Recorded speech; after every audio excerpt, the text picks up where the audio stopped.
penyakit Alzheimer. Gangguan daya ingat. Pak, anak-anak nanti jadi pulang kan? Jadi, Pak, anak-anak jadi pulang kan ya? kok tanya lagi? Kan barusan sudah dijawab, Bu. Sering lupa akan kejadian yang baru saja terjadi, menceritakan dan menanyakan hal yang sama berulang-ulang, lupa akan satu hal dalam frekuensi yang terlalu sering. Sulit fokus.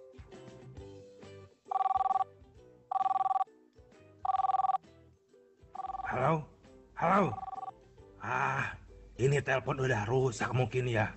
Kok nggak bisa dipakai?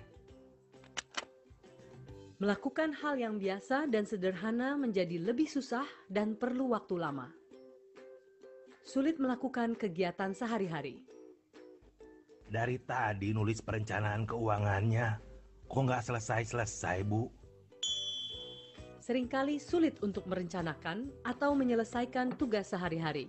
Bingung cara mengatur keuangan, bahkan bingung cara mengemudi. Disorientasi waktu.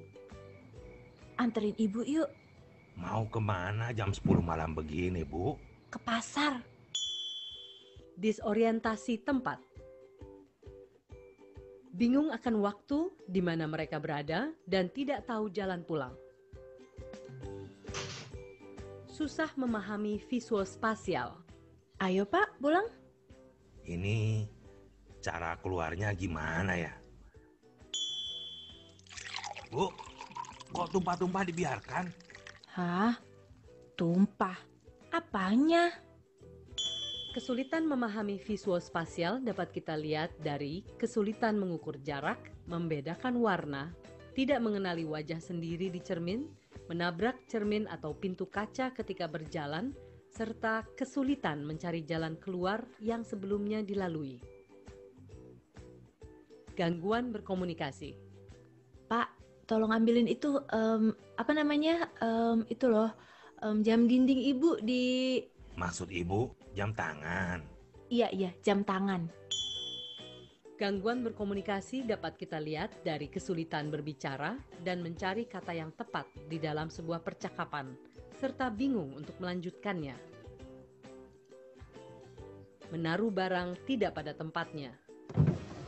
Pasti kamu ya Udin yang ambil dompet. Tidak, Nyonya. Sumpah. Menyimpan barang tidak pada tempatnya, bahkan kadang curiga ada yang mencuri atau menyembunyikan barang tersebut, sehingga berdampak terhadap orang-orang di sekitarnya. Salah membuat keputusan. Ini Mas, uangnya. Loh, kebanyakan, Bu. Belanjaan Ibu cuma 20.000 aja. Salah membuat keputusan meliputi bingung menentukan suatu hal, susah menghitung, berpakaian tidak serasi atau terbalik, dan lain sebagainya. Menarik diri dari pergaulan. Ibu kok di sini sih? Nggak ikut kumpul bareng aja di luar? Gak apa-apa Pak. Enakan di sini. Gak usah, di sini aja. Menarik diri dari pergaulan dengan atau tanpa alasan yang jelas, tidak memiliki inisiatif untuk melakukan aktivitas yang biasa dinikmati, cenderung diam saja dengan mata menerawang. Perubahan perilaku dan kepribadian. Masakan Ibu agak asin ya? Gitu ya. Dulu aja bilangnya enak, sekarang bilangnya asin. Bapak udah gak cinta lagi ya sama ibu. Serba salah semuanya. Orang berubah menjadi lebih sensitif, mudah tersinggung. Hal kecil dapat memicu kemarahan yang meledak-ledak yang berlebihan. Iritabilitas, depresi, mudah kecewa, dan putus asa. Apabila Anda melihat adanya 10 gejala Alzheimer ini, tindakan selanjutnya adalah memeriksakan ke dokter, meminta untuk diberikan deteksi dini serta pemeriksaan lebih lanjut, bergabung dengan komunitas peduli Alzheimer di lingkungan Anda. Tindakan mengurangi risiko terkena Alzheimer diantaranya adalah melakukan olahraga teratur, menerapkan pola makan yang sehat, mengkonsumsi gizi seimbang, melatih otak secara berkala, berpikiran positif, dan beraktivitas produktif. Hubungi Alzheimer Indonesia jika salah satu keluarga atau di lingkungan terdekat Anda ada yang mengalami ciri-ciri dari 10 gejala demensia Alzheimer. Jangan maklum dengan pikun. Lupa, kehilangan daya ingat bukanlah bagian normal dari penuaan.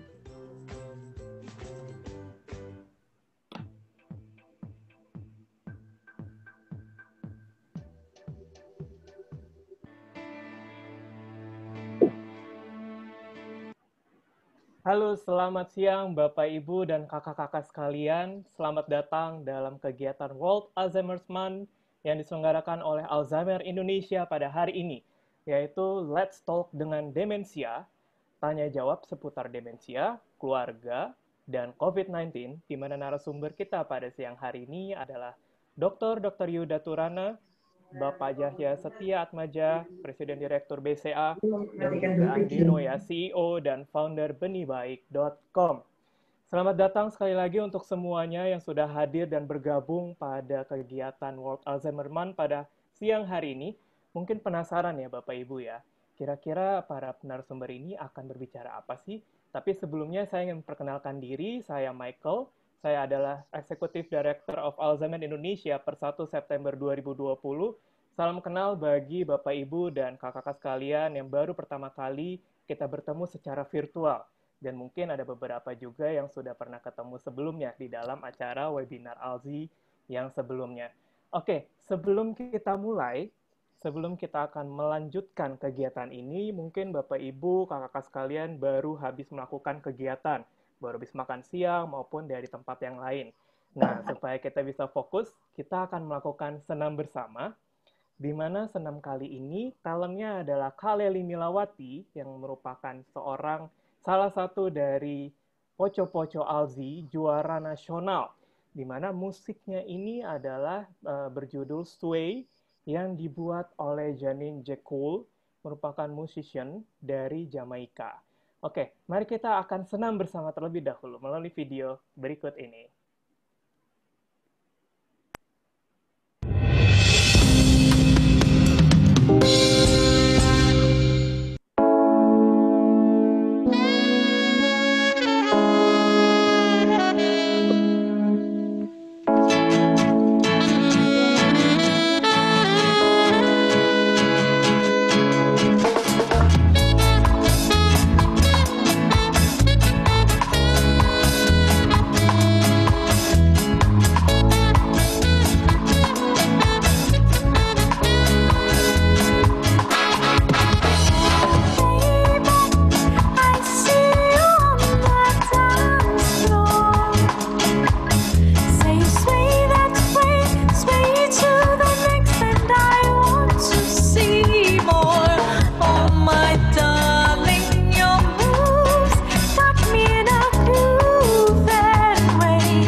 Iya, baik. Tadi itu adalah video senam dengan musik sway, di mana hari ini perdana kita launching terhadap video ini bersama-sama, di mana sway ada dua, ada sway dan juga ada mystic. Nah, untuk hari ini kita launching video senam yang berjudul Sway yang diciptakan oleh Janine Jekul ketika dia ada di Indonesia. Nah, sekarang ini Bapak Ibu sekalian, kita sudah kehadiran Janine Jekul from Jamaica Live. Hi Janine, are you still there? Are you still with us? Yes, selamat siang. I'm here. Selamat siang. Wow, you are in the morning, right? In Jamaica? Yes, it is in the way early morning. Early morning. Thank you so much coming with us, and thank you for your contribution about your song. It's very beautiful. Can you tell the behind of the story about this song? Okay. Well, hello everyone. What came about with this song was the mystic that I wrote before, and that was presented to Alzheimer's Indonesia, and from there was told to do a song with more vigor and for a more upbeat kind of song, for more upbeat workouts. And so I was presented a video, and I wrote the song from that video, from the movements. And I said, I'm going to have this song representing Jamaica, but also representing Indonesia. So it has that Koroncong kind of vibes with the bass guitar, but also that ska vibes back to Jamaica, and to just have that nice workout. So it's really linking both countries, and yet having that nice vibe, that nice feeling that everybody can just work out to. And yeah, so that's how that song came about. And having been a caretaker myself for 4 individuals with dementia, yes, at such a young age, my father, my grandmother, my grandfather, and my grand aunt, you know, I just thought being a part of this is just absolutely wonderful, because, you know, it's not easy being a caretaker. It's not easy someone going through dementia, Alzheimer's. So I'm just really happy to be a part of this project. Okay, thank you so much, Janine. I heard that you are staying in Ubud, right? Yes, yes. When you create this song in Michael Morrissey cottage, I think. Yes, that's correct. I stayed at Roma Songai with Michael Morrissey during my residency there. And through Michael Morrissey, I got to meet DY, and we got to talk and link up. So yes, it all started in Ubud, Bali, Indonesia. Yes. Yeah, that's a nice story. Okay. And Michael Morrissey is here with us. And hi, Michael Morrissey. Thank you. Thank you, Janine. Thank you so much for your song. And we will open again this video of Jim in the next week with your other song, Mystic. So please waiting for that. And thank you so much.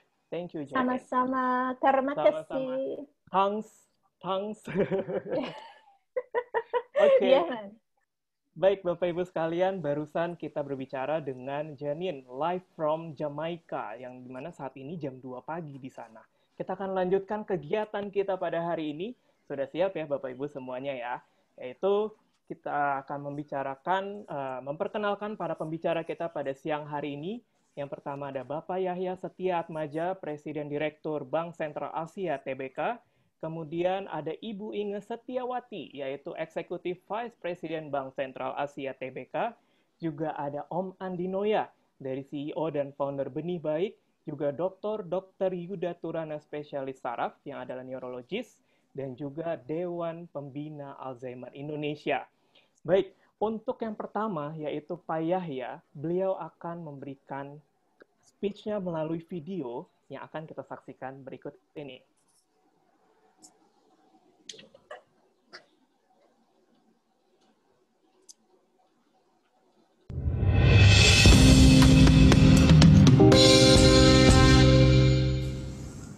Halo, saya Yahya Setiatmaja, Presiden Direktur PT Bank Sentral Asia TBK. Let's talk about dementia. Jangan maklum dengan pikun ya. Alzheimer itu adalah penyakit yang membuat kemampuan berpikir penderitanya berkurang akibat kerusakan saraf kita. Nah, untuk itu kita harus senantiasa pertama menerapkan gaya hidup yang sehat dan tentunya aktif bersosialisasi. Di masa pandemi seperti ini, kadang-kadang kita kurang aktivitas di luar rumah. Nah, ini menjadi penghalang kadang-kadang. Tetapi kita tidak boleh terpana dengan situasi seperti ini.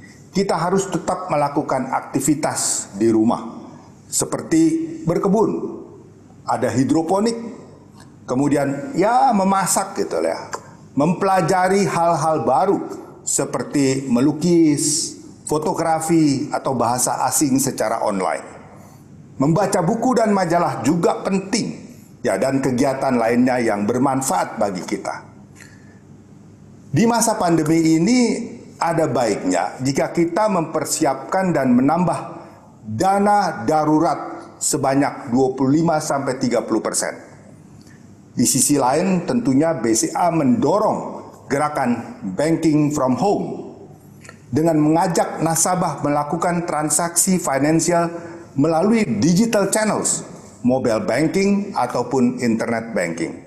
Bagi BCA, sumber daya manusia memiliki peran yang sangat penting dalam menentukan kinerja perusahaan. Kami berkomitmen untuk menciptakan suatu lingkungan kerja yang sehat, aman, dan nyaman, memperhatikan kesehatan dan kesejahteraan karyawan dan keluarga karyawan. Ya, saya kira keluarga adalah yang penting sekali bagi saya. Tempat kita berbagi, bersandar, dan menjadi seorang yang apa adanya. Hashtag sayang ortu. Ortu itu orang tua ya. Selalu kita implementasikan dalam keluarga. Bahkan hingga cucu-cucu saya. Meluangkan waktu bermain bersama anak dan cucu adalah hal yang sangat menyenangkan. Saya memahami bahwa suatu waktu bersama keluarga adalah masa-masa yang paling berharga. Sesuai dengan nilai perseroan sendiri, work-life balance tetap harus kita jaga untuk menjaga kualitas komunikasi di dalam keluarga kita masing-masing.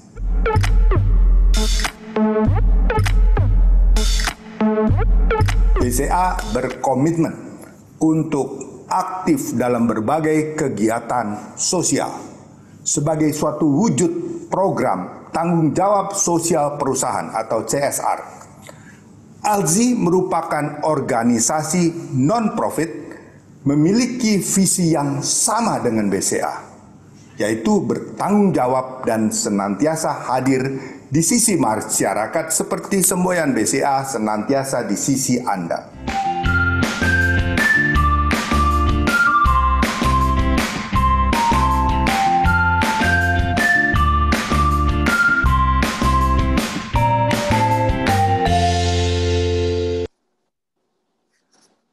Baik, itu tadi dari Bapak Yahya Setia Atmaja, Presiden Direktur dari Bank Sentral Asia TBK. Luar biasa ya pesan-pesannya Pak Yahya ini, bahwa kita harus saving extra money ya dalam kondisi pandemik ini, dan juga kualitas hubungan dengan keluarga. Terutama slogannya tadi ya, BCA senantiasa di sisi Anda dari awal sepanjang masa, seperti ALZI. Dan di sini juga sudah ada Ibu Inge Setiawati. Halo Ibu Inge, apakah sudah bersama dengan kita? Halo Ibu Inge. Ya. Ibu Inge Setiawati ini adalah Eksekutif Vice President Bank Sentral Asia. Terima kasih banyak Ibu atas kehadirannya bersama-sama dengan kami di sini. Apa Bu yang bisa diceritakan atau dibagikan kepada kami, Bu? Silakan. Ya, jadi kita sudah bekerja sama selama ini dengan ALZI dan memang mendapatkan pengalaman yang luar biasa, terutama dalam bagaimana kita menghadapi para nasabah-nasabah kami yang sudah lanjut usia. Dan kemudian kami juga bekerja sama dengan ALSI untuk menjadikan klinik kami salah satu klinik untuk referensi demensia. Jadi terima kasih sekali atas kerjasama ini dengan ALSI, di mana BCA sudah diberikan kesempatan yang sangat bermanfaat. Terima kasih banyak Ibu Inge. Boleh tahu Bu, kliniknya di mana aja Bu? Mungkin siapa tahu teman-teman kita yang nonton ini bisa datang juga ke kliniknya Bu. Ya, jadi kliniknya itu ada di satu di Durik Utara dan satu lagi ada di Mangga 2. Oke, baik. Terima kasih banyak Ibu Inge. Setelah ini juga Ibu Inge ada tips-tips ya Bu ya, melalui video yang sudah pernah direkam sebelumnya ya Bu. Iya. Oke, baik. Terima kasih Ibu Inge. Tetap standby ya Bu ya. Nanti kita akan foto bersama ya Bu. Dan juga nanti ada sesi tanya jawab. Iya, terima kasih. Terima kasih Ibu Inge. Nah, teman-teman sekalian, Bapak Ibu sekalian, kita akan saksikan apa sih yang disampaikan oleh Ibu Inge melalui videonya yang berikut ini.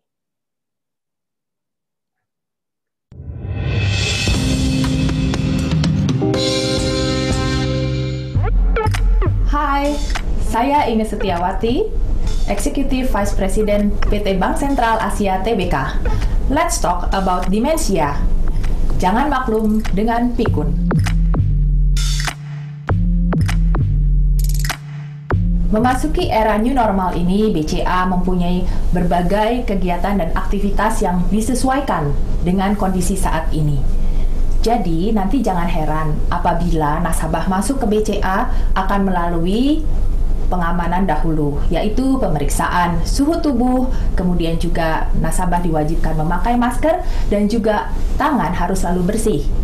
Bisa menggunakan hand sanitizer atau juga mencuci tangan. Selanjutnya, produk-produk BCA juga difokuskan untuk pelayanan banking from home. Apa saja ya itu ya? Itu termasuk transaksi-transaksi perbankan dan juga tentunya investasi melalui Welma.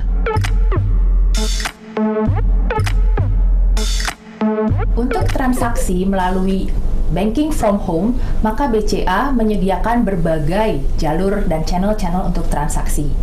Apabila nasabah bingung ingin menanyakan sesuatu, bisa langsung kontak ke Halo BCA. Kemudian, bila ada transaksi yang ingin dilakukan, bisa melalui mobile banking, internet banking, dan juga tentunya bisa melalui kontak Halo BCA untuk mendapatkan informasi dari customer service kami. Sejak tahun 2013, BCA telah menjalin kerjasama dengan Yayasan Alzheimer Indonesia. Dan melalui yayasan tersebut, BCA telah melakukan berbagai aktivitas bersama. Antara lain yaitu membuat film pendek, kemudian menerbitkan buku-buku, lalu membuat virtual run, dan kedepannya tentu akan ada lagi berbagai kegiatan lain. BCA sendiri mempunyai klinik yang namanya Klinik Bakti Medika. Nah, dokter-dokter kami telah mengikuti pelatihan untuk Alzheimer. Dan sekarang klinik kami bisa menjadi referral untuk mendeteksi dini demensia.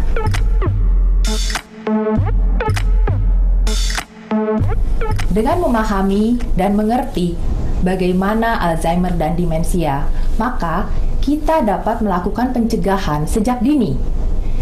Dimulai dengan cara hidup dan gaya hidup yang sehat, kita mengkonsumsi makanan-makanan yang bergizi, berolahraga secara teratur, istirahat yang cukup, dan yang paling penting adalah kita harus selalu berpikir positif. Selalu melakukan aktivitas yang produktif. Dengan demikian, kita semua akan bisa menjadi lansia yang sehat, produktif, dan bermakna bagi nusa dan bangsa. Indonesia tercinta.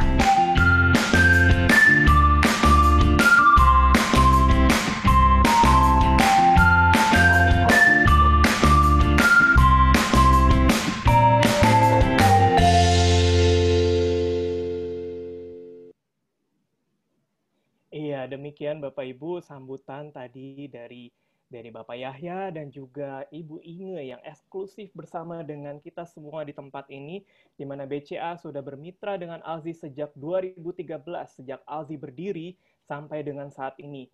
Tahun lalu sudah membantu di area virtual run, salah satu contoh kegiatan nyatanya, dan tahun ini kita akan membagikan, Alzheimer Indonesia akan membagikan 1.000 sembako kepada lansia, orang dengan demensia, dan keluarganya. Sekali lagi terima kasih banyak Pak Yahya dan juga Ibu Inge yang sudah hadir bersama-sama dengan kami di sini, dan sehat selalu untuk Bapak Ibu sekalian dan juga tentunya BCA senantiasa di sisi Anda. Baik, kita akan lanjutkan ke yang berikutnya. Yang sudah bersama dengan kita semua di sini adalah Om Andi Noya, selaku CEO dan founder Benih Baik. Halo Om Andi Noya, apakah sudah tersambung dengan kita? Mungkin bisa di-unmute terlebih dahulu, supaya kita bisa mendengarkan suaranya. Iya, mungkin masih belum tersambung. Halo Om Andi Noya, apakah sudah bersama-sama dengan kita di sini? Saya akan sedikit memperkenalkan dari Om Andi Noya, sudah bersama-sama pertama kali menayangkan acara Kick Andy, yaitu pada tahun 2015, mengundang founder of ALZI, yaitu Kadiwai Suharya, untuk hadir dalam Kick Andy, membahas tentang topik demensia. Nah, kemudian beliau adalah CEO dan founder Benih Baik tahun 2019, kemudian membantu Alzheimer Indonesia dalam Remember Me, yaitu Remember Me Music Festival, Remember Me Film Festival, dan lain sebagainya. Baik, Om Andi Noya, apakah sudah bersama-sama dengan kita di sini? Mungkin? Oke, mungkin belum ya, masih dalam koneksi. Baik, oke, kita akan lanjutkan terlebih dahulu, nanti kita akan balik lagi ke Om Andi Noya. Kita lanjutkan, yaitu materi yang akan dibawakan oleh Dr. Yuda Turana, spesialis saraf, akademisi dan peneliti FKIK Unika Atmajaya, juga Dewan Pembina Alzheimer Indonesia. Halo Dr. Yuda. Halo, selamat siang Mike dan Selamat semua siang, Dr. yang Yuda. hadir di sini.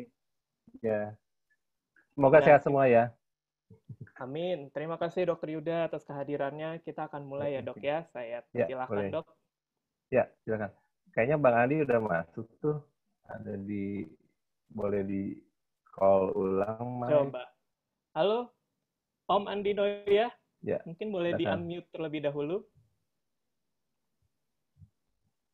Supaya kita bisa mendengar semua suaranya. Iya, maaf. Tiba-tiba ada gangguan. Dilanjutkan aja. Dilanjutkan aja, jangan nunggu saya ikutin aja. Oh, nggak apa-apa. Nah, ini karena sudah connect nih, Om. Sekalian nih, saya mau nanya sedikit nih. Saya dengar-dengar kabarnya tahun ini Om Andi Noya udah mulai masuk usia lansia ya, Om. Nah, boleh nggak sih Om kasih tips and triknya nih buat kami yang masih muda nih supaya tetap produktif Om sampai menuju ke usia lansia, Om Andi. Silakan Om. Ya, ini sebenarnya kelihatannya klasik aja ya, bahwa pertama tentu kita harus berpikir positif, selalu berpikir positif. Nah, di tengah situasi dan kondisi sulit semacam ini pun kita didorong untuk terus berpikir positif. Nah, misalnya banyak sekali saya lihat orang-orang yang stres mungkin karena kena PHK, kemudian dengar cerita-cerita tentang kematian, jumlah saudara-saudara kita yang terpapar COVID itu semakin hari semakin meningkat, ada yang khawatir gelombang kedua sudah mulai masuk, ya. Kemudian kita lihat bagaimana pemerintah sudah menghabiskan hampir 700 triliun ya untuk urusan COVID aja. Kemudian ada yang bilang bahwa yang tadinya rentan kemiskinan itu sekarang udah jatuh miskin, sehingga diduga kuat ada 30 juta saudara-saudara kita saat ini yang hidup di bawah garis kemiskinan. Semua itu tentu memberikan efek yang cukup besar ya, cukup signifikan dalam kehidupan kita. Itu agak stres-stres juga ya, apalagi kalau kita lihat bagaimana upaya yang dilakukan oleh tenaga medis ya di garda terdepan, di mana mereka kemudian juga meninggal karena terpapar ya, hampir sudah lebih dari 100 dokter. Nah, situasi semacam ini kan tentu membawa pengaruh yang besar ya, sehingga banyak orang yang semakin stres, terutama teman-teman yang mungkin orang tuanya saat ini juga mengalami demensia, ya dalam keadaan biasa saja sudah cukup membawa pengaruh yang besar, ya ada yang stres, ya apalagi teman-teman caregiver yang sandwich, yang apa ya, yang harus ngurusin anak, ngurusin ibunya, kemudian harus menerima kenyataan bahwa sebagian besar energinya harus untuk merawat orang tua atau saudara-saudara yang terkena demensia. Nah, semua ini tentu membutuhkan apa ya, kebersamaan kita semua. Saya lihat hari ini adalah hari yang luar biasa, hari yang merupakan pembuktian dari bagaimana teman-teman ALSI dimanapun berada selama ini yang berjuang agar persoalan pikun ini tidak dianggap sepele. Persoalan pikun ini adalah persoalan yang sangat serius karena menguras banyak energi kita, dan kita berharap semakin banyak. Saya lihat hari ini orang yang peduli, tadi ada Pak Yahya Setiatmaja, juga ya Bu Inge, dari perusahaan-perusahaan besar, saya dengar juga sudah mulai ikut mendukung. Nah, dengan demikian, saya pribadi merasa bahwa pikiran-pikiran positif kita bersama-sama saling menguatkan itu sangat penting, sehingga harapannya ke depan dengan bersama-sama bergandengan tangan kita coba mengatasi masalah pikun ini, dan saya berharap tentu saja kepada kita semua apapun masalah yang kita hadapi dalam situasi dan kondisi seperti ini kita tetap semangat. Terima kasih. Terima kasih luar biasa Om Andi Noya. Ini aku panggilnya Om ya supaya lebih Iya, apa boleh gitu. Buat lah, udah lansia aku sekarang ini. Umur udah 61. 61, wow, tapi belum kelihatan sih, masih sekitar 50 iya, lah. Karena jarak jauh jadi nggak kelihatan. Terima kasih. Karena jarak jauh. Terima kasih banyak Om Andi Noya sudah hadir bersama-sama dengan kita. Jangan pergi kemana-mana terlebih dahulu ya. Oh iya, kita akan foto dulu ya bersama-sama ya. Mungkin ada beberapa yang ada kegiatan lain yang saya dapatkan infonya. Kak Dipa, halo Kak Dipa. Kita bisa foto bersama terlebih dahulu sebelum kita lanjutkan ke sesinya Dr. Yuda Turana. Kak Dipa mungkin bisa unmute, silakan. Halo Kak Dipa, kita akan foto bersama-sama. Oke, ya kita berikan senyuman yang terbaik. Yang mungkin yang masih videonya masih off, boleh dinyalakan dulu sebentar sambil nanti Kak Dipa akan membantu. Oke, udah siap semua ya Kak Dipa? Udah siap ya? Oke, 1, ayo Kak Dipa, 1, 2, 3. Iya, mungkin Kak Dipa mau pengen lihat halaman yang berikutnya ya. Silakan Kak Dipa, iya 1, 2, 3. Oke, ada halaman yang berikutnya ya Kak Dipa ya. Iya, oke, 1, 2, 3. Ini jadi saya yang pandu nih. Karena Kak Dipa masih belum bisa bersuara. Oke, halaman berikutnya 1, 2, 3, iya. Masih ada banyak nih halamannya nih, sabar ya Bapak Ibu ya. Oke, sekali lagi, sabar Bapak Ibu, sekali lagi. 1 lagi, terakhir 1, 2, 3. Oke, terima kasih banyak Kak Dipa. Saya akan lanjutkan acaranya. Silakan kepada Dr. Yuda Turana untuk menyampaikan materinya kepada kita semua. Terima kasih, Mike. Izin saya share dari laptop saya. Semoga lancar. Silakan, Dok.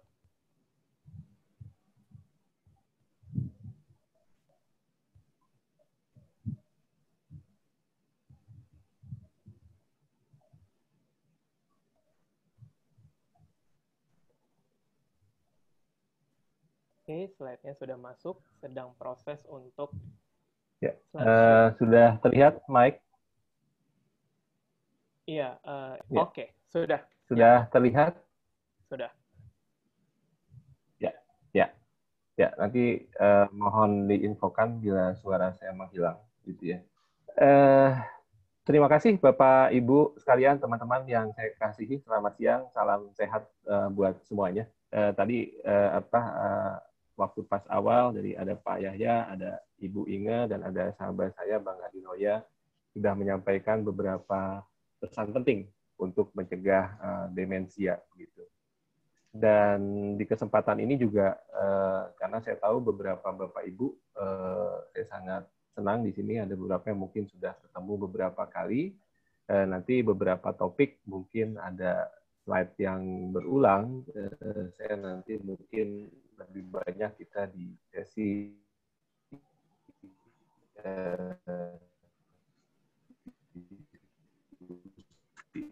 Halo dok. Bapak Ibu yang di sini. Putus. Oke, sudah masuk Ya. kembali. Ya. Kedengaran Mike? Sudah dok, silakan. Oke. Di sini ada gambar yang warna kuning ya, mungkin yang Bapak Ibu lihat bahwa sebenarnya saya sampaikan ulang-ulang siklus kehidupan gitu. Nah, pada siklus kehidupan itu cukup unik begitu ya. Setiap organ yang di tubuh kita mengalami satu siklus begitu ya. Tetapi saya sering sampaikan semua organ penting gitu. Tapi saya selalu menyampaikan organ otak itu adalah organ yang sangat-sangat penting dan menentukan esensi kita sebagai manusia. Dibandingkan dengan organ yang lain dari awal kehidupan sampai kita tua, mungkin esensinya adalah sama gitu. Tetapi otak kita tidak demikian gitu ya. Itulah yang membedakan kita sebagai pribadi, kita sebagai spesifik membedakan satu orang dengan yang lain gitu. Dan tentunya menjadikan kita spesies yang terbaik yang ada di muka bumi ini. Nah, dalam konteks kita bicara tentang demensi Alzheimer, sebenarnya kita bicara tentang organ otak kita gitu. Siapapun kita akan mengalami penuaan gitu ya, termasuk organ-organ yang ada di tubuh kita. Penuaan saya sering sampaikan bukan masalah rambut berubah, atau kulit keriput atau tulang menjadi keropos, tetapi juga otak kita yang mengerut dan mengecil. Dan ini mungkin bisa dilihat, kelihatan Mike, ini ada gambar otak gitu ya. Otak kita, gambar yang sebelah kiri itu otak yang normal begitu ya. Gambar yang di sisi sebelah kanan adalah otak yang mengalami Alzheimer begitu. Umur boleh sama, tetapi ukuran otak tentu bisa berbeda gitu. Sering kita membandingkan olahraga sama enggak sama aja tuh. Iya, memang kalau umur 40 sampai 50 tahun kita mungkin agak sulit membedakan mana yang olahraga, mana yang tidak. Tapi dampaknya pada saat kita lansia jelas sangat berbeda. Nah, ini sebenarnya satu ilustrasi di gambar ini. Itu dua gambar otak yang sebelah kiri dengan kanan, gitu ya. Artinya otak yang sehat, yang sebelah kanan otak yang mengalami Alzheimer. Atau saya sering sampaikan otak yang mengalami penuaan yang lebih cepat dari seharusnya. Kalau kita lihat gambar di sini, otak itu yang kalau yang ini masih di sebelah kiri masih padat berisi begitu ya, yang di sebelah kanan itu sudah mulai mengerut dan mengecil.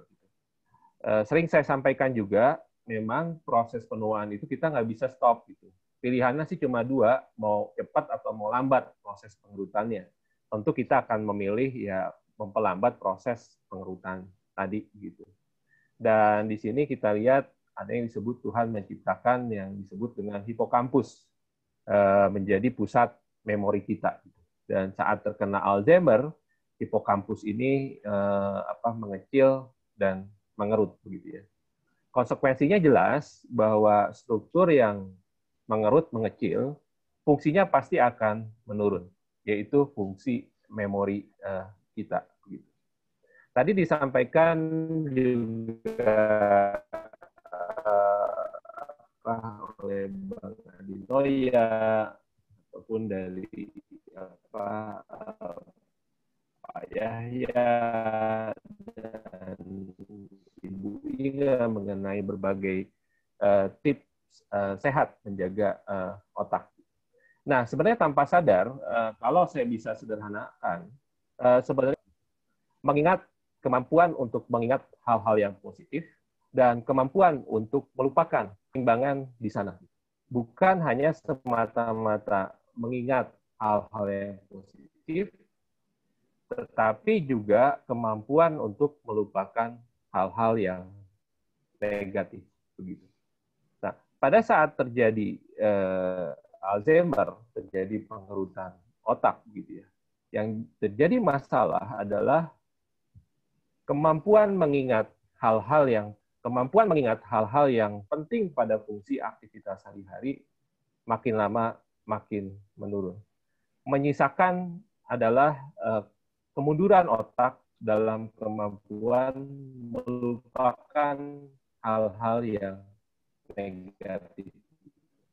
Artinya itu juga yang menjawab seringkali pertanyaan, kenapa sih seseorang yang terkena Alzheimer kok yang diingat adalah yang negatif?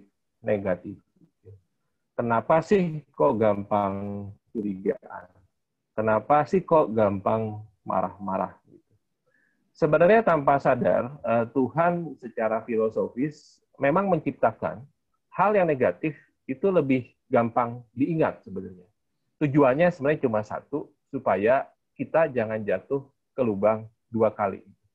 Tetapi akan menjadi masalah saat kemampuan otak untuk mengingat positif menurun dan menyisakan hanya otak yang hanya mampu mengingat hal-hal yang negatif, itu pasti akan mengganggu berbagai atau menimbulkan berbagai perilaku. Saya coba masuk kepada hal yang saya sering sampaikan. Persoalannya saat kita bicara penyakit demensia Alzheimer, kita bicara penyakit yang membuat otak menua lebih cepat dari seharusnya, itu persoalannya setidaknya saat kita bicara di 5 September 2020, itu belum ada obat yang bisa menyetop proses tadi. Memperbaiki, memperlambat progresivitas, iya, tetapi menyetop atau menyembuhkan tidak ada. Itu menjadi tantangan kita bersama. Dan persoalannya adalah faktor resiko utama adalah penuaan itu sendiri. Siapapun kita, termasuk saya, sesehat apapun kita, saat umur bertambah, saat tiup lilin setiap tahun, begitu ya, sebenarnya kita diingatkan kembali bahwa faktor resiko untuk menjadi demensia Alzheimer itu semakin besar. Ini yang saya sering sampaikan, demensia Alzheimer bicara bukan tentang mereka, tetapi bicara kita saat sekarang dan saat masa depan. Nah, sehingga saat kita bicara penyakit yang saat ini belum ada obat yang efektif, selalu saya sampaikan bicara deteksi dini, gitu ya. Deteksi sedini mungkin. Tadi Ibu Inge menyampaikan terima kasih kepada klinik BCA yang mendedikasikan kliniknya kalau deteksi dini demensia bisa di sana. Itu sangat penting. Kemudian yang kedua, tentunya sangat penting bagi kita saat berhadapan dengan penyakit yang belum ada obatnya adalah menghindari faktor resikonya. Untuk menghindari faktor resiko, tentunya kita harus tahu faktor-faktor resikonya. Dan bersyukur juga di bulan Agustus 2020, publikasi di Lancet, itu salah satu jurnal ilmiah internasional terbaik, begitu, mengeluarkan evidence yang cukup kuat mengenai faktor-faktor yang menentukan seseorang akan menjadi demensia Alzheimer di masa depan. Yang pertama adalah pendidikan yang rendah. Pendidikan ini bukan semata-mata pendidikan formal, tetapi filosofis yang mau disampaikan adalah kalau otak ini nggak distimulasi, tidak terus belajar, tentu itu akan menjadi resiko demensia. Kemudian hearing loss gitu ya. Jadi artinya pendengaran yang menurun gitu ya. Di era digital ini setiap orang dengan musik yang gampang dicapai dengan mudah, suara keras yang berulang-ulang dari usia muda, resiko hearing loss-nya menjadi besar. Saat hearing loss, resiko demensia pun menjadi besar gitu. Traumatic brain injury atau cedera kepala. Nanti kita akan ada satu slide sedikit, tetapi intinya bahwa cedera kepala itu faktor resiko demensia. Nah, di sini kalau kita lihat ada hipertensi, diabetes, gitu ya. Persoalannya saat kita bicara lansia, umur bertambah, tekanan darah kita juga meningkat, gitu. Prevalensi pada lansia hipertensi bisa mencapai 60%. Artinya dari 10 lansia, 6 bisa hipertensi. Gitu. Kemudian alkohol, ternyata kebiasaan minum alkohol itu juga semakin meningkat di Indonesia, dan di 2020 Lancet mengatakan alkohol faktor resiko demensia. Di era pandemi COVID, kita diingatkan ulang-ulang alkohol itu untuk cuci tangan, bukan untuk diminum. Kemudian obesitas. Nah, ini juga menjadi masalah saat dari bulan Maret tuh physical distancing, kita mengevaluasi diri kita, berat badan kita naik berapa kilo sih. Jadi, ternyata peningkatan berat badan itu faktor resiko demensia. Nah, kemudian merokok, saya yakin mudah-mudahan di forum ini tidak ada yang merokok gitu ya. Artinya merokok itu faktor resiko demensia bagi pelaku rokoknya dan bagi orang lain. Ternyata yang menghirup asap rokok di samping perokok gitu yang menahun itu juga faktor resiko demensia. Depresi sudah jelas gitu. Kita semua sudah membuktikan kalau kita ujian, kita stres, kita depresi, jangan berharap nilainya baik gitu.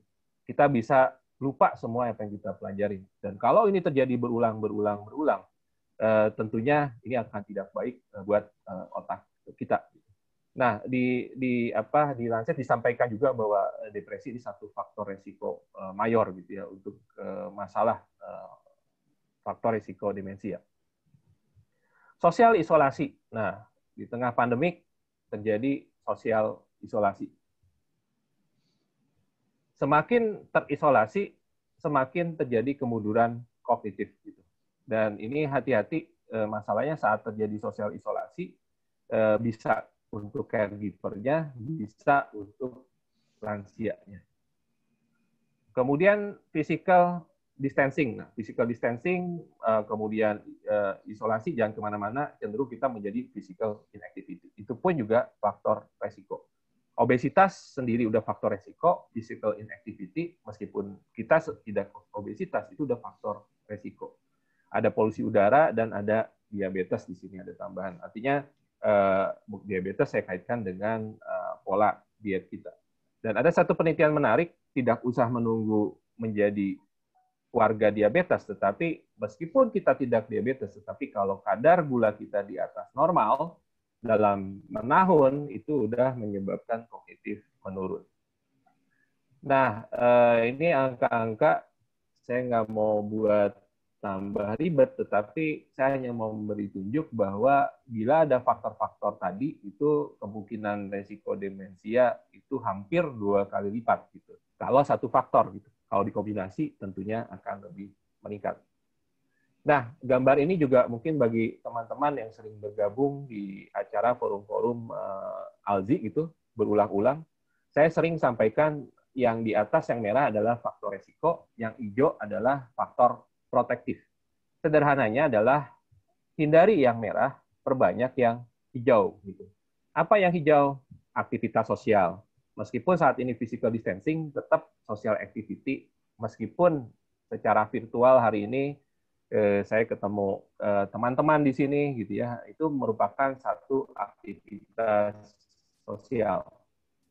Aktivitas mental gitu ya, artinya bukan berarti saat physical distancing kegiatan yang bersifat spiritual, mungkin pengajian atau doa bersama, itu jangan sampai terputus gitu. Apalagi tadi Bang Adinoya menyampaikan gitu. Memang bencana alam itu termasuk sebenarnya urutan-urutan teratas penyebab stresor terbesar bagi otak kita gitu ya. Selain tentunya kehilangan pasangan hidup, kehilangan orang yang dicintai, itu satu pandemik itu merupakan satu stresor yang cukup besar bagi kita semua, sehingga support spiritual, support dari community itu sangat penting. Aktivitas fisik, nah ini saya sering juga berulang-ulang menyampaikan, sebenarnya evidence yang cukup kuat kalau ditanya begitu, apa sih yang bisa dilakukan untuk mencegah demensia? Nomor satu sebenarnya aktivitas fisik begitu ya. Saat kita bergerak bukan hanya fisik bugar, ternyata diet sudah pasti, pengontrolan penyakit hipertensi, diabetes sudah pasti. Artinya kalau kita hipertensi, kontrol tekanan darahnya begitu ya. Kalau kita diabetes, kontrol makanan dan obatnya. begitu. Nah, di sini ada berbagai faktor risiko yang merah begitu ya, tetapi mungkin nanti kita bahas dalam sesi diskusi. Nah, oke. Nah, saya masukkan beberapa hal saja penelitian yang cukup baik menjadi refleksi kita bersama. Ini yang sering disampaikan mengenai loneliness. Loneliness bukan berarti tinggal sendiri. Di sini maksudnya adalah perasaan tidak dihargai, perasaan orang lain meninggalkan kita, perasaan lonely gitu ya. Terjemahannya sih mungkin tidak dihargai ya. Yang cukup besar selama 4 tahun. Awalnya memang lansia yang tidak demensia gitu ya, di follow up yang terdiagnosis Alzheimer disease. Ternyata waktu diteliti melalui kuesioner, ditanya bagaimana perasaan Anda gitu. Yang skornya menunjukkan loneliness itu ternyata resikonya double gitu. Artinya cenderung untuk menjadi Alzheimer gitu. Gangguan tidur sepintas. Nah, gangguan tidur ini juga menjadi masalah.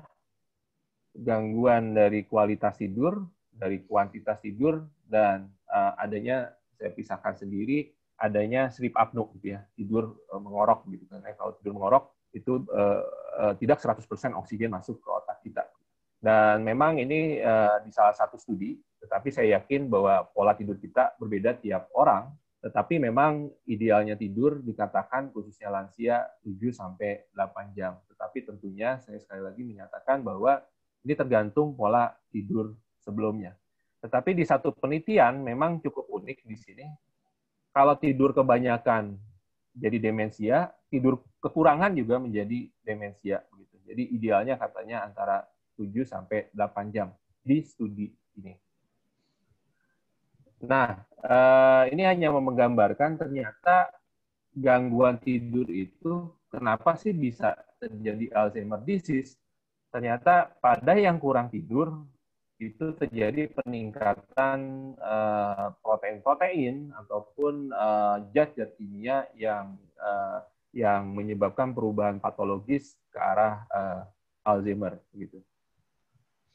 Nah, merokok saya skip aja, tetapi di satu sisi merokok faktor resiko gitu ya, bukan hanya pelaku rokok tetapi juga di sekitarnya. Tetapi berita baiknya mungkin kita lihat di poin keduanya. Kalaupun kita sudah berusia 60 tahun, kita stop merokok tidak terkena demensia. Jadi tidak ada kata terlambat untuk stop rokok supaya tidak terkena demensia. Nah, ini satu studi yang perempuan gitu, padahal dia nggak merokok begitu ya, tetapi saya bilang salah milih suami kali gitu ya, yang merokok, exposure bertahun-tahun itu menyebabkan gangguan memori, tetap resiko untuk gangguan kognitif. Jadi artinya saat di rumah yang merokok menyetop rokoknya gitu ya, tentu itu berita baik yang perokoknya dan bagi pasangannya resiko demensia itu berkurang. Dan ini hanya saya garis kuningkan gitu ya. Kenapa saya garis kuning? Kalau kita sih udah faktanya udah tahu bahwa trauma kepala apalagi berulang-ulang gitu ya, itu resiko tinggi untuk terkena demensia gitu. Tapi ini satu penelitian gitu, tapi harus dikonfirmasi dengan penelitian lain. Ini soalnya masalahnya katanya kalau kebentur yang bukan cedera kepala berat, yang biasa aja yang ringan sebenarnya udah ada resiko, meskipun resikonya tidak seberat yang cedera kepala berat gitu. Nah, ini saya skip aja bagaimana mekanisme cedera kepala menyebabkan Alzheimer. Nah, ini mungkin slide-slide terakhir sebelum diskusi. Tadi karena kita diskusi ini di tengah pandemik, mungkin pesan-pesan beberapa hal yang terkait dengan populasi khusus orang dengan demensia gitu. Memang demensia Alzheimer di tengah pandemik itu satu situasi tantangan kita bersama. Bukan hanya yang terkena demensia, tetapi kita yang sehat pun ini situasi baru bagi setiap orang gitu. Dan selama kita mendengarkan berita, kita harus menyadari bahwa setiap hari stresor itu bertambah gitu, termasuk juga setiap kita lah di sini ya, dari aspek ekonomi, makin tetangga yang tadinya nggak kena jadi kena, teman kita yang tadinya sehat kok jadi masalah begitu ya artinya. Dan itu stresor bagi kita setiap hari. Dan khusus untuk demensia Alzheimer, karena ada variabel lansia dan ada variabel penyakit lain, itu kalau terkena resiko kematian lebih tinggi begitu. Dan tadi Bang Andi Noya juga menyampaikan, dalam situasi normal aja, pasien demensia udah ada gangguan kognitif, perilaku, susah beradaptasi gitu ya, saat situasi normal. Sekarang tantangannya adalah saat yang disebut dengan new normal gitu, di mana tiba-tiba kok dipaksa untuk pakai masker begitu ya, dipaksa untuk jangan keluar rumah, kalau keluar rumah juga dibatasi begitu ya, yang kita biasanya sebagai seorang dokter saya menganjurkan silakan lakukan yang rutin yang biasa dilakukan gitu. Tapi sekarang berubah semua gitu, melakukan sesuatu yang biasa tidak dilakukan dan lebih terisolir. Dan jadi catatan bahwa karena gangguan memori tentu sulit mengeluh dan sulit menyampaikan perasaan. Kalau gejala klinisnya demam itu mungkin bisa diukur suhunya gitu, tetapi saat sekarang kita belajar bersama bahwa sebenarnya yang demam itu hanya 20-30%. Sisanya kadang-kadang tanpa gejala yang spesifik. Dan itu semakin sulit pada pasien dengan demensia Alzheimer, sulit menyampaikan perasaannya. Kemudian juga saat disebut dengan physical distancing, kemudian pasien sudah ada aspek wandering, gitu, ingin keluar rumah, itu tentu akan menjadi stresor sendiri bagi caregiver dan tentu pasiennya gitu. Nah, tetap kita harus socially cognitive, harus terkoneksi secara sosial. Ini saya lebih banyak ke teoritis, tetapi intinya cara.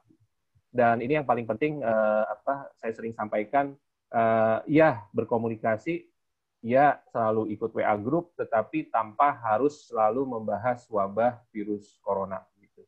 Karena tadi saya sampaikan di awal, yang khas saat otak menua, saat fungsi otak kita menurun, itu sebenarnya menyisakan kemampuan untuk mengingat positif itu lebih menurun, tetapi kemampuan untuk melupakan hal negatif itu tidak menurun. Artinya lebih gampang mengingat hal-hal yang negatif. Gitu. Jadi artinya kita bayangkan di situasi tadi, bila berita negatif itu berulang-ulang masuk ke otak kita, gitu. Tentu akan menimbulkan alam bawah sadar stresor yang berkelebihan artinya. Nah, ini jangan terfokus kepada berita negatif, gitu ya. Dan ini yang slide terakhir, tetap aktif secara fisik, gitu. Karena aktif secara fisik terbukti bisa meningkatkan kebugaran fisik, tetapi juga banyak bukti meningkatkan kebugaran psikis. Gitu. Yang secara lansia yang aktif secara fisik itu lebih tahan terhadap stresor, gitu ya, artinya lebih tahan terhadap stres dan depresi. Itu mungkin yang dari saya, Mike, gitu ya, yang bisa saya sampaikan. Nanti kalau ada yang belum jelas kita bisa diskusi bersama, gitu ya. Terima kasih, semoga bermanfaat. Terima kasih Dr. Yuda untuk presentasinya, Dok. Di sini sudah ada beberapa yang bertanya, Dok. Yang pertama ini dari Purnamasari. Ya, saya mempunyai seorang mama yang berusia 81 tahun. Perilaku beliau sangat berubah drastis, seperti suka curiga, berbohong, marah. Kebetulan juga dijaga oleh suster. Aktivitas setiap hari susternya itu sering disalahkan, dimaki, kadang dicakar, dicubit, dan diadu dombakan. Dan ada banyak ketika papa saya setahun yang lalu meninggal, semasa hidup mereka sering bertengkar, sehingga ketika papa tidak ada, mama saya perilakunya lebih parah dan melampiaskan ke suster dan abang saya. Yang ingin ditanyakan nih, Dok, yang pertama, mengapa berubah drastis sifat mama saya yang sebelumnya tidak demikian? Yang kedua, bagaimana menghadapi beliau? Ketika berbohong, jika tidak ditanggapi, beliau akan ngambek, tidak mau makan, dan menyalahkan. Kemudian yang ketiga, apakah ada makanan pendukung yang bisa membantu? Terima kasih, Dok. Ya, terima kasih, Mike. Izin sesekali saya videonya saya matikan ya, Mike, biar kedengaran jelas suaranya. Ya, ini pertanyaan yang maaf. pertanyaan yang sering ditanyakan, yang Mike, kemudian di sini kebetulan ada DY juga dan ada teman-teman di Alzi. Itu selalu pertanyaannya, kenapa mama saya, kenapa papa saya berubah drastis gitu. Saya melihat kata berubah drastis, saya sering menitik beratkan mengenai kata berubah drastis. Artinya dia seperti bukan dia seharusnya. Gitu. Nah, saya sering sampaikan bahwa dia berubah bukan karena dianya, tetapi karena Alzheimer yang mengubahnya. Gitu.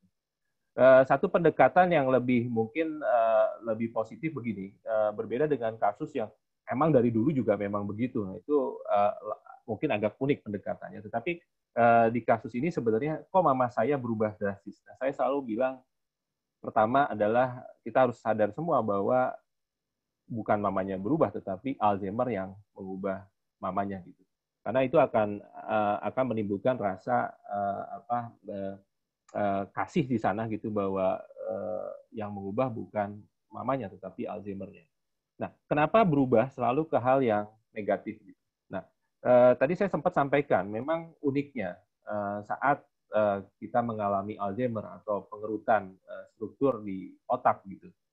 Otak kita ini sebenarnya tadi saya sampaikan bahwa siapapun kita semua di ruangan ini kalau ditanya sebenarnya lebih gampang mengingat sesuatu yang negatif gitu. Tadi saya sampaikan bahwa karena saat mengingat negatif itu struktur otak yang berfungsi untuk mengingat tadi dari sistem limbik, sistem emosi di sana, kemudian hipokampus, kortikal, semua terlibat semua gitu. Sehingga kalau 1000 pujian itu akan hilang dengan caci maki satu kata begitu. Itu khas semuanya gitu ya. Nah, pada Alzheimer persoalannya adalah hampir sama dengan konsep tadi begitu ya. Otak mengerut dan mengecil, dan saat proses mengerut tadi, yang pertama menghilang adalah memang memori-memori yang sifatnya netral gitu ya. Kemudian makin berat dia, memori-memori emosional yang positif. Makin berat lagi menyisakan hanya memori-memori yang negatif. Sehingga timbul gejala-gejala yang tadi negatif. Dan ini tentu saya sering sampaikan bahwa kalau ditanya apakah mudah untuk mengubah perilaku yang udah negatif, jawabannya adalah sangat sulit begitu. Yang harus diubah adalah pendekatannya. Nah ini yang kita sering sampaikan, bahkan di salah satu tips untuk berkomunikasi, sebenarnya nomor satu kan jangan arguing, jangan berargumentasi. Mungkin akan bilang, oh gimana bisa dok, gitu ya. Memang sulit saya bilang, tetapi itu tips yang pertama. Kemudian kedua, kadang-kadang memang yang kecurigaan ini itu di banyak kasus sebenarnya bukan pendekatan dengan obat dulu begitu ya, tetapi yang curiga tentang dompet hilang, saya bilang kenapa nggak sedia dompet 10 biji begitu ya, saat menanyakan mana dompetnya, ini koma ada dompetnya. Yang sertifikat tanah hilang, kenapa nggak difotokopi 100 lembar misalnya, saat menanyakan ini kok begitu ya, 100 lembar. Dan banyak kisah-kisah lain yang artinya mungkin di forum ini saya nggak bisa menjawab secara penuh begitu ya, tetapi memang kita menyadari itu sehingga ada tim khusus di Alzheimer Indonesia itu yang disebut dengan Care Navigator yang mencoba membantu gitu. Jangan sampai nanti ada perawat yang mendampingi kemudian belum siap gitu ya. Yang ada stresor bukan buat pasiennya juga tetapi buat caregiver-nya gitu. Mungkin untuk menjawab yang ini boleh dibantu DY untuk singkat aja DY untuk pengalamannya mungkin sharing, karena saya rasa ini satu persoalan yang sering ditanyakan dan menjadi masalah bagi banyak caregiver. Boleh dibantu? Halo, Kak DY, apakah bersama dengan kita saat ini? Oh, lagi keluar. Oke. Iya. Ya, nggak apa-apa, Mike. Sementara itu dulu, nanti kalau beliau masuk, nanti mungkin bisa cerita sedikit mengenai tips-tipsnya menjadi masalah yang sangat generik bagi kita semua. Gitu. Ya. Oke, dok. Ini mungkin ada satu pertanyaan juga yang cukup menarik ya, dok ya. Dari Dr. Teguh, pengelola Hovi Club saat ini mempunyai klien asing yang tinggal di Bali sudah lama, klien dengan demensia berat tanpa ada faktor risiko penyakit. CT scan, kepala normal. Nah, faktor risiko apa lagi dari klien yang mungkin menyebabkan demensia berat nih, dok? Karena saat pertama berkunjung, klien tampak sering sedih, murung, tidak fokus, Kami memberikan aktivitas brain training, wellness trail, music karaoke, dancing, tapi klien tidak lagi menjadi sedih, tidak murung dan tidak mau fokus. Menurut pengalaman dokter, dengan aktivitas tersebut, apakah menjadi terapi yang harus tetap dilaksanakan, dok? Dan berapa lama klien akan menjadi lebih baik? Terima kasih. Ya, makasih. Nah, seringkali kita memang kalau bicara tentang faktor resiko, kita selalu terfokus kepada faktor resiko yang sifatnya fisik begitu ya. Misalnya contoh, tensinya berapa, ada gula nggak, kolesterol tinggi nggak, gitu. Tetapi sebenarnya banyak faktor-faktor resiko lain yang harus dieksplor. Persoalannya saat berhadapan dengan pasien lansia, faktor resiko yang harus dieksplor itu masalah psikis misalnya ya. Nah, persoalannya lansia datang tidak serta-merta mengeluh aspek psikisnya gitu. Seringkali aspek fisiknya. Dok, kenapa kok nyeri kepala berulang gitu? Padahal di CT scan nggak ada apa-apa. Persoalannya sih sebenarnya karena dia ditinggalkan anaknya gitu, karena habis ribut dengan anaknya dan akibatnya sakit kepala misalnya, berlangsung lama. Nah, seringkali pada saat usia lanjut gitu harus dieksplor saat misalnya pemeriksaan fisik tidak ditemukan sesuatu, saat pemeriksaan lab misalnya tidak ditemukan sesuatu, harus dieksplor sebenarnya. Ada faktor-faktor yang sifatnya sangat sulit saat ketemu dengan orang baru pertama kali. Saya sebagai dokter menanyakan ada masalah sesuatu nggak? Pasti jawabnya enggak, begitu ya. Tetapi saat kunjungan kedua, ketiga, saat ngobrol, barulah keluar perasaan loneliness-nya misalnya. Saat sulit tidurnya, begitu. Nah, kalau kita bicara tentang gangguan kognitif, saya kembali mengingatkan kita semua sebenarnya, yang membuat ujian kita nggak lulus, itu sebenarnya bukan masalah kolesterol tinggi atau hipertensi, karena stres, karena masalah psikis kita.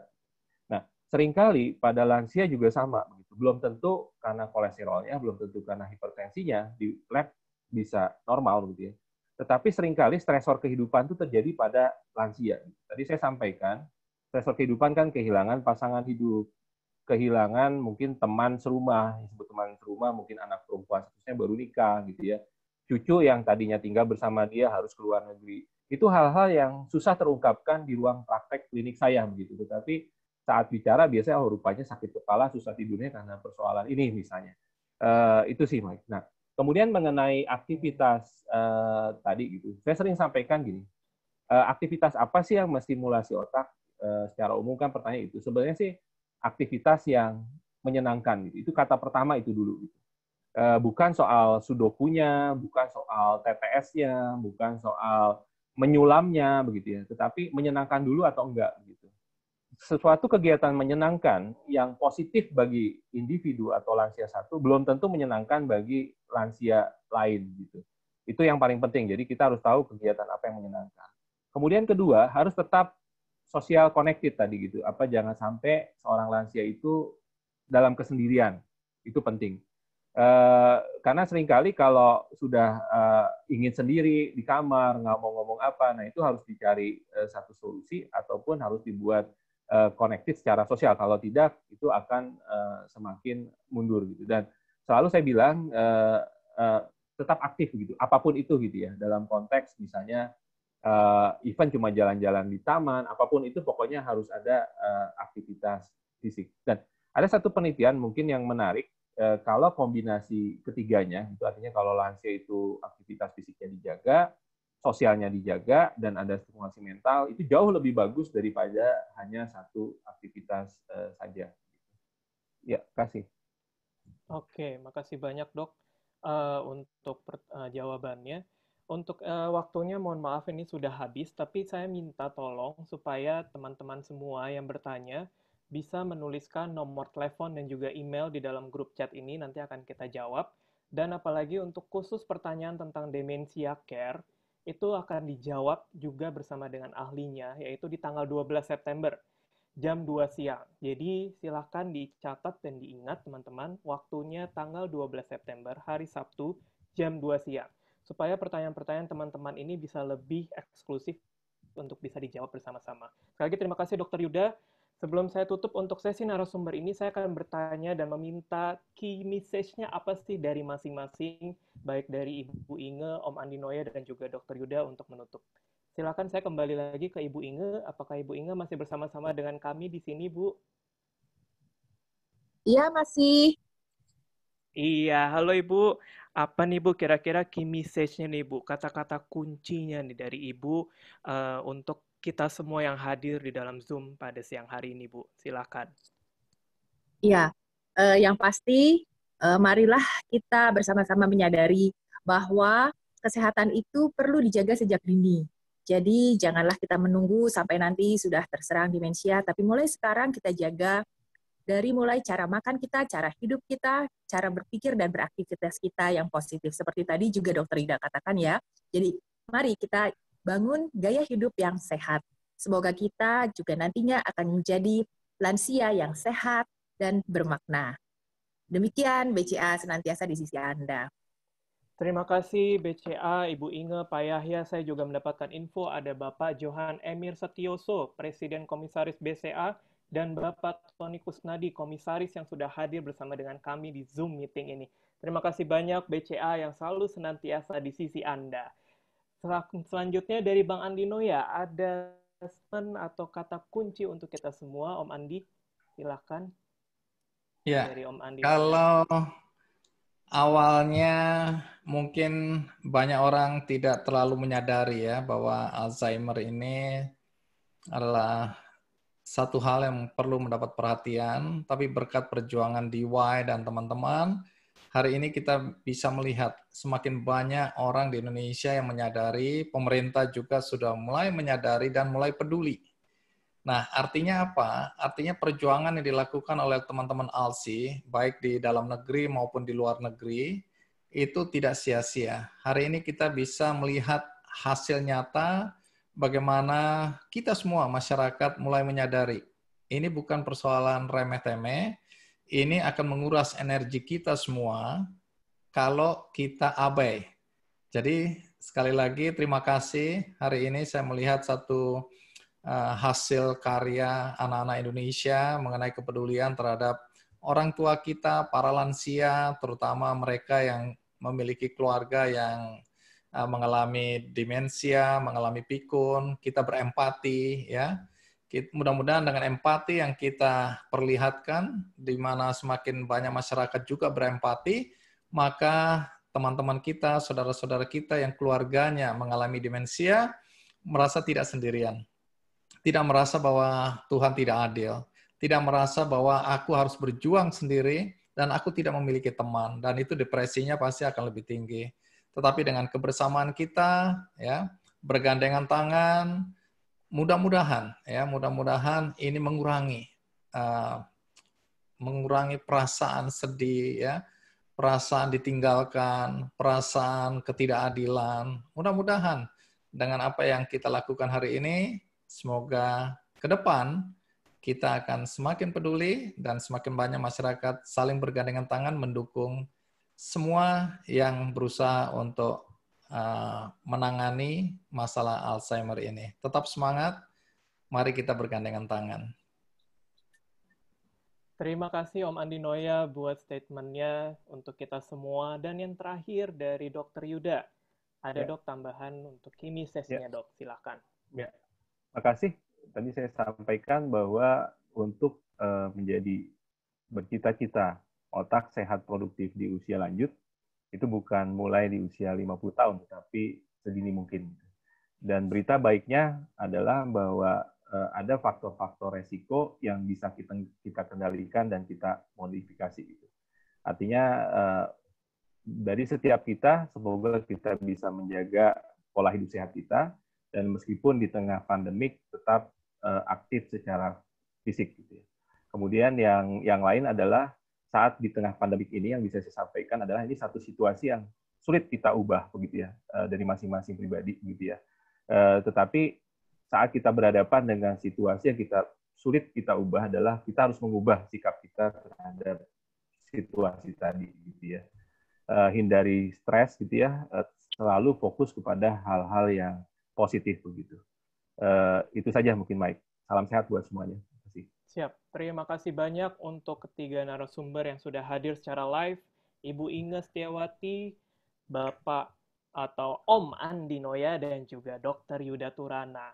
Kita akan lanjutkan sedikit Bapak-bapak dan Ibu-ibu serta kakak sekalian bahwa saya akan menginformasikan apa saja sih kilas balik dukungan dari BCA, kemudian juga dari Benih Baik terhadap ALZI.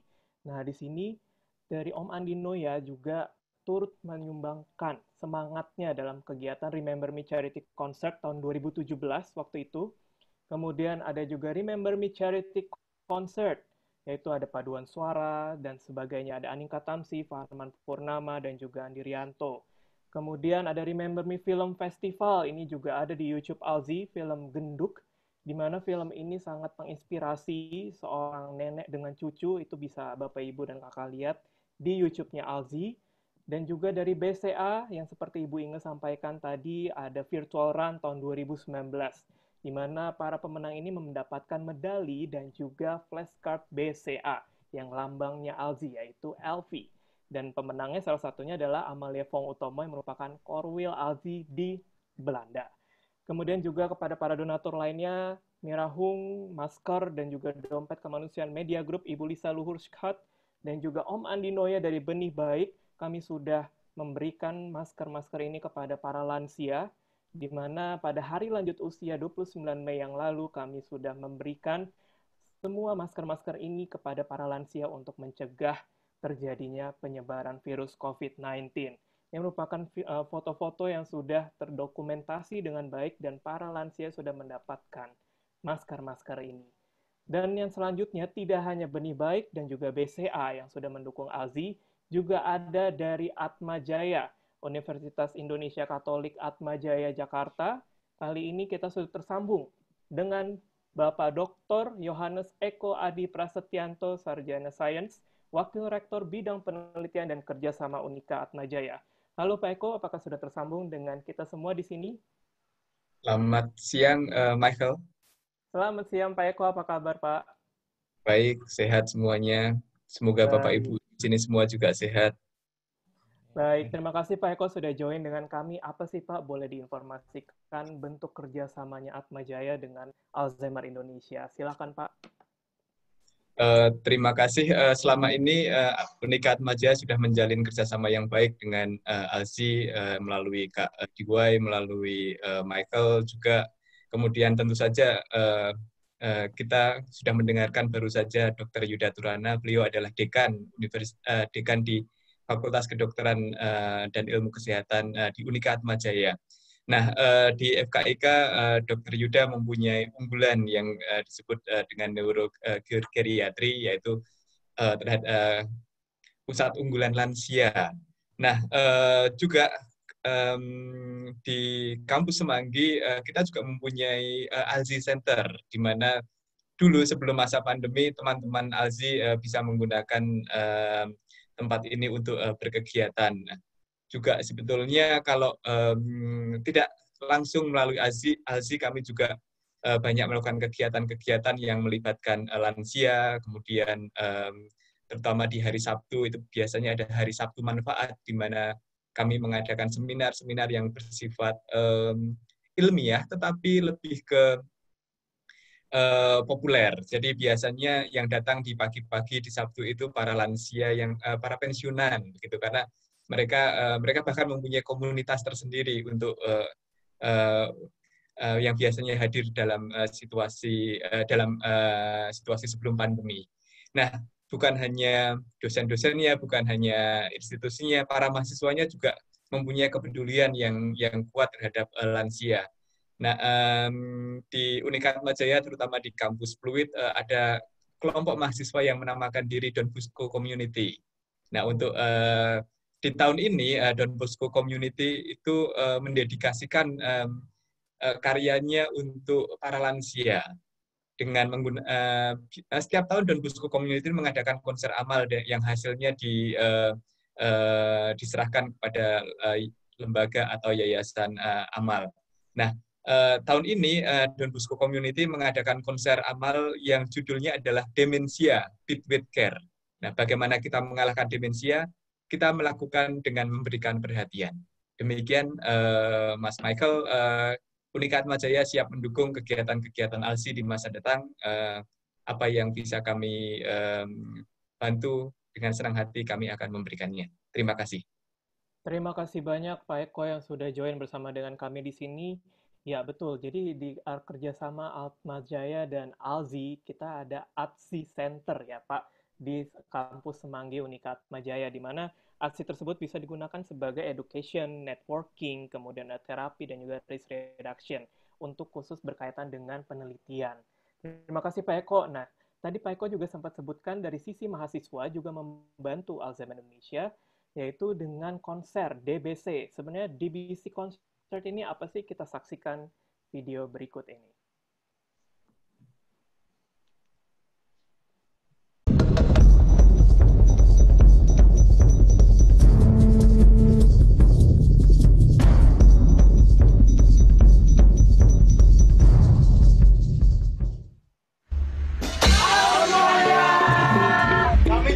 Community dan teman-teman kami DBC Konser ke-14 DBC for Alzi tanggal 26 September 2020. Hasil DBC Konser tahun ini ditujukan kepada Yayasan Alzheimer Indonesia. Nah, itu salah satu bukti mahasiswa FKIK Atmajaya peduli loh sama lansia. Kalian udah belum? Divisi Demensia Beat Weekend.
Barusan adalah video dari DBC Concert Unika Atmajaya, mahasiswa kedokteran.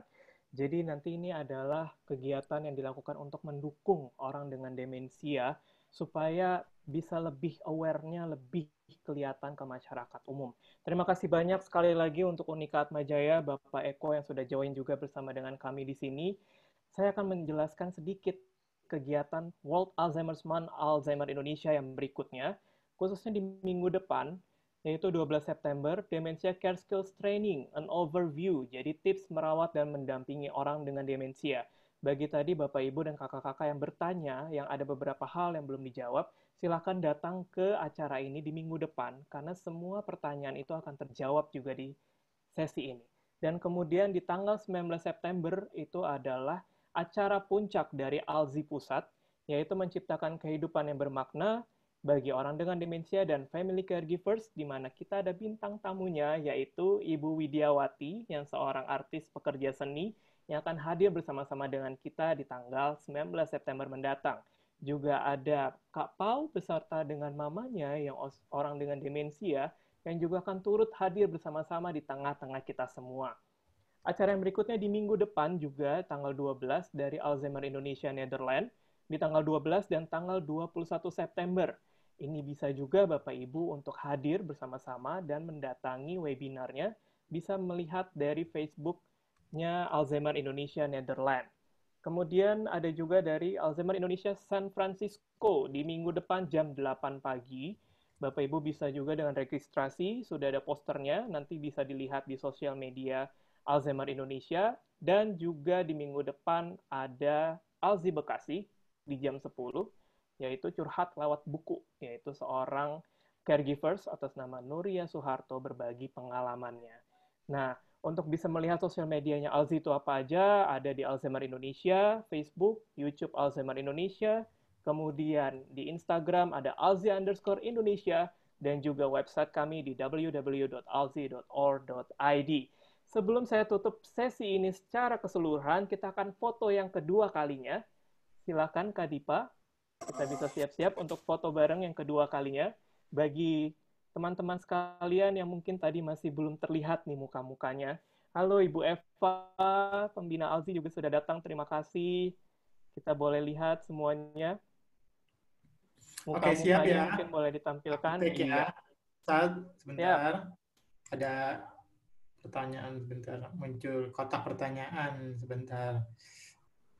Ya, 1, 2, 3. Aku ke jendela kedua. 1, 2, 3. Lagi jendela ketiga. Jendela ketiga. Bentar, 1, 2, 3. Oke, Mike. Selesai, Mike. Sudah selesai ya. Baik, terima kasih banyak atas kehadirannya Bapak, Ibu, dan teman-teman semuanya dalam kegiatan World Alzheimer Indonesia pada hari ini. Sampai jumpa di acara yang berikutnya, yaitu di tanggal 12 September 2020. Sampai jumpa.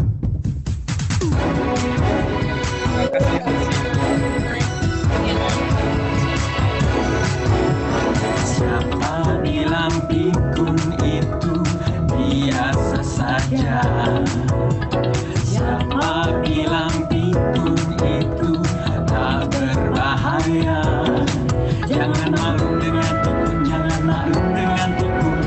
Hati-hatilah, bila sudah mulai lupa, bingung tidak fokus, marah-marah curiga yang berlebihan. Pikun jangan pikun, pikun jangan malu. Pikun jangan pikun, pikun jangan malu dengan pikun.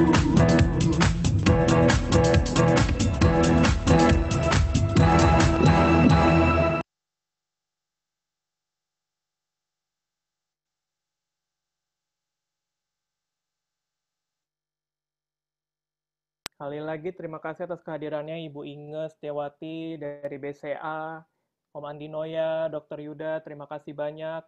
Teman-teman caregiver, terima kasih yang sudah datang. Ada juga Korwil, Ibu Dun, terima kasih. Om Yaya, terima kasih. Kak Mariam, ada Kak Novi juga ya, terima kasih. Dan juga ada dari Kak Tere, terima kasih. Kak Kenya dari Doha juga sudah hadir, terima kasih.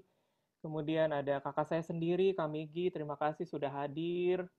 Kemudian ada lagi, siapa nih ya yang saya kenal dan saya sambut semuanya. Terima kasih banyak Bapak Ibu sekalian yang tidak bisa saya sebutkan satu persatu. Terima kasih banyak untuk dukungannya. Kita akan jumpa lagi di minggu depan. Terima kasih ya. Jam 11 siang. Sama-sama. Makasih ya. Terima kasih. Dadah. Dokter Yuda mohon menunggu sebentar ya, Dok. Yap. Oke, terima kasih banyak untuk kakak-kakak yang lainnya. Terima kasih banyak Kak Nina, juga Kak Priska atas bantuannya dari Atma Jaya. Sama-sama, Mas. Terima kasih banyak. Pak Rizal juga, terima kasih. Dari BCA, atas koordinasinya kita hari ini.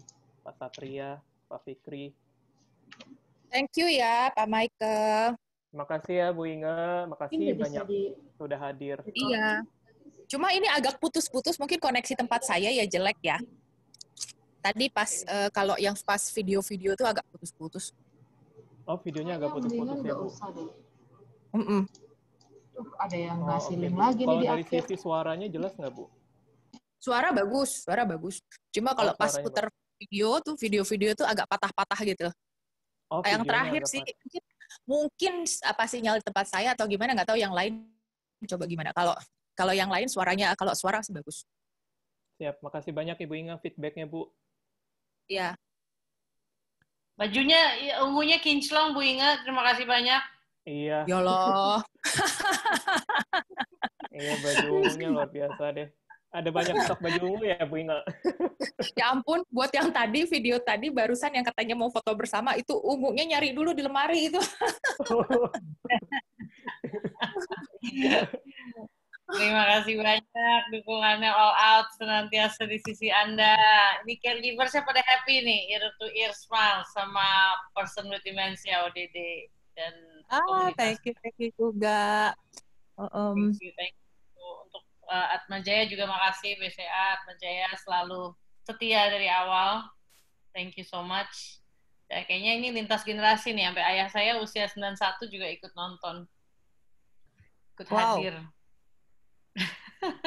Iya, kamu lihat sih, lihat Om Yaya tadi sambil tiduran ya. Iya, tiduran ya. Iya, Om Yaya. Iya, makasih banyak untuk semuanya. Dan nanti